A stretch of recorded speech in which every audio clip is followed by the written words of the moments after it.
wala alihi washabihi asma'in amma ba'd. Assalamualaikum warahmatullahi wabarakatuh. Waalaikumsalam warahmatullahi wabarakatuh. Magandang gabi po sa inyo mga brother and sister. So, tayo po ngayon ay narito sa hindi inaasahang pagkakataon. Hindi tayo magkakaano-ano, subalit sa oras na ito tayo ay pinagsama-sama ng dakilang tagapaglikha sa iisang layunin. Yung tayo ay paalalahanan. Ano yung paalala niya sa atin? Sa palagay ninyo, ano po ang pinapaalala sa atin ng dakilang tagapaglikha? Brother.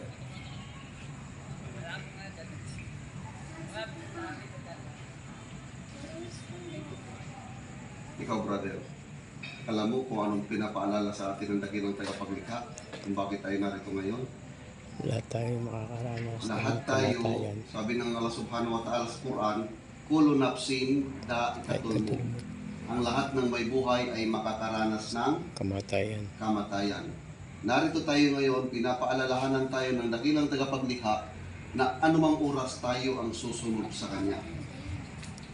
Pwedeng ako, pwedeng kayo, pwedeng sila. So walang tukoy, walang masabi mo na bukas ako o sino susunod. Bawat isa sa atin, 120 days pa lang tayo sa sinapupunan ng ating magulang, ipinasulat na ng dakilang tagapaglikha ng Allah subhanahu wa ta'ala kung ano ang ating magiging kapalaran.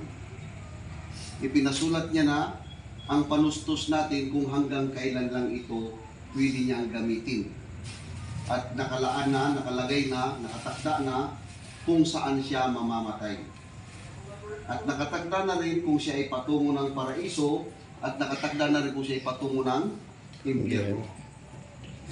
So bawat isa sa atin bilang isang nilikha, kinakailangan natin matuklasan, malaman natin ano ang dahilan bakit tayo narito sa mundo.